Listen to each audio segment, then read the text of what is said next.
नमस्कार। उन्नत विचार चैनल पर आप सभी का हार्दिक स्वागत है और आज की हिंदी कहानी का शीर्षक है 500 का नोट। तो चलिए शुरू करते हैं आज की कहानी। ये है ईश्वर धाम सोसाइटी। ईश्वर धाम सोसाइटी में सुबह के 7 बज रहे हैं और दिन है धनतेरस का। ये है Sunanda by. Sunanda by second floor की स्वीटी मैडम के घर काम करती हैं।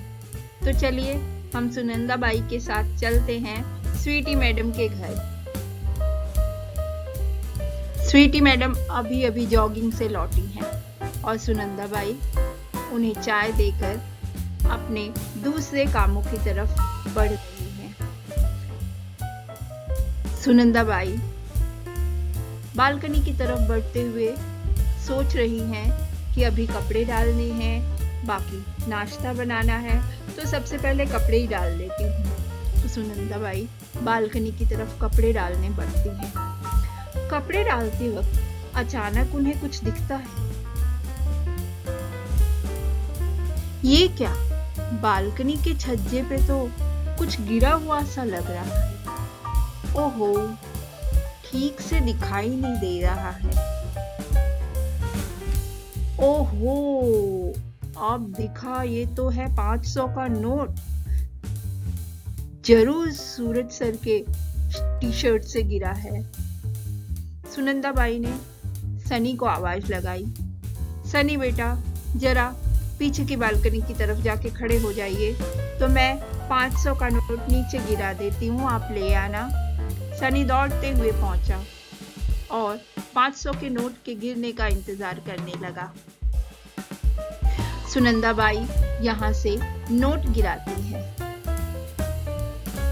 लेकिन ये क्या? ये नोट तो सनी की तरफ गिरने की बजाय कहीं और ही उड़ रहा है। ओहो, सनी के मुंह से निकला, ये नोट तो देसाई आंटी के छज्जे पे अटक गया। अब क्या होगा? सनी दौड़कर देसाई आंटी के दरवाजे की तरफ बढ़ा और देसाई आंटी के घर का बेल बजाया। देसाई आंटी के घर से उनका बेटा रवि निकला। रवि ने पूछा, क्या हुआ सनी? सनी ने रवि भैया को सारी बात बताई।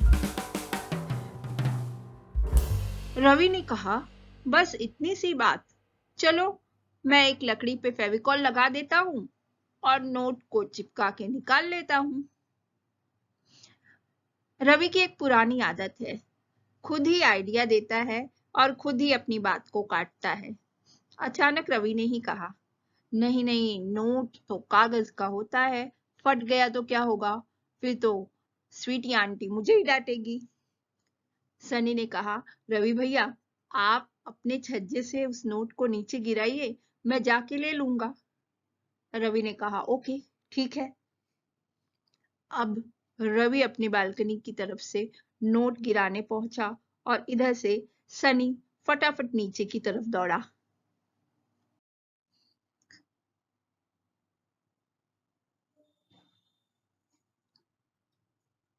ये क्या? यहाँ नोट तो छज्जे से नीचे की तरफ गिर रहा है, लेकिन अचानक से नोट पाने के लिए एक और दावेदार वहां पहुंच गया। हाँ हाँ, दावेदार ही। ये है कॉलोनी का कुत्ता रॉकी, जो बड़ा ही जिद्दी है, बात बात पे भौंकता रहता है।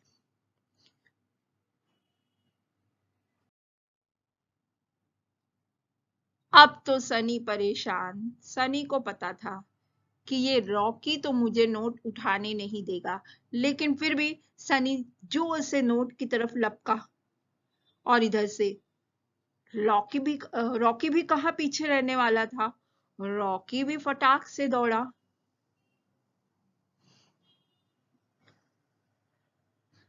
अब दोनों बिल्कुल आमने सामने खड़े थे। सनी को वैसे भी कुत्तों से डर लगता है। सनी जान गया कि अब रॉकी के सामने उसकी नहीं चलेगी। रॉकी ने भौंकना भी स्टार्ट कर दिया। सनी पीछे हो गया।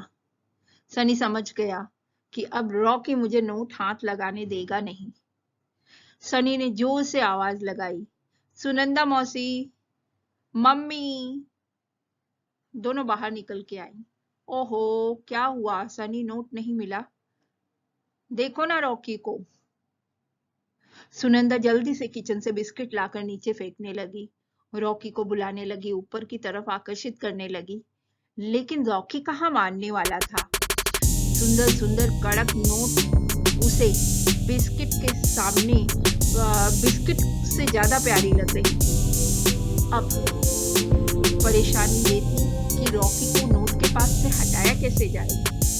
सुनंदा ने काफी कोशिश की, स्वीटी ने भी ऊपर से रॉकी को बुलाने की काफी कोशिश की कि रॉकी थोड़ा सा दूर हो और सनी फटाक से नोट ले ले, लेकिन अब ये असंभव लग रहा था। स्वीटी ने सुनंदा को डांटते हुए कहा, जरा सा ध्यान से टी शर्ट में से पैसे देख लेती कपड़े धोने के पहले, तो ये नहीं होता। सुनंदा बोली, सॉरी मैम साहब, आज धनतेरस के दिन मैंने ये क्या कर दिया, जरा सा ध्यान दिया होता तो ऐसा नहीं होता।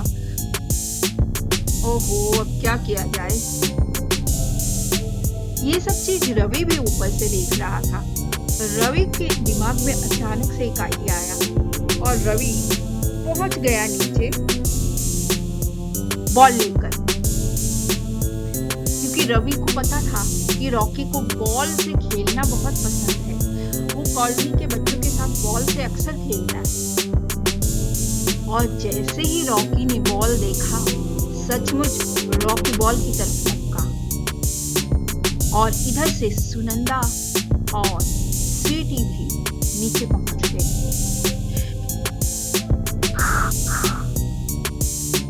रॉकी खुश। रॉकी इस समय नोट भूल चुका था, लेकिन सुनंदा और स्वीटी ने नोट नहीं भुलाया था। वो फटाक से नोट के पास पहुंची और नोट उठा लिया।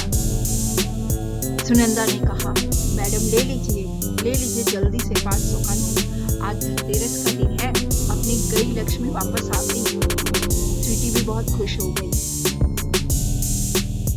ले जाकर नोट वापस घर पे टेबल पर पर्स में रख लिया।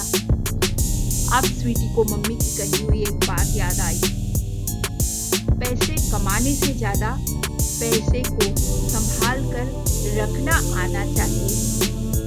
सचमुच बड़े बूढ़े जो बात कहते हैं उसमें काफी दम रहता है।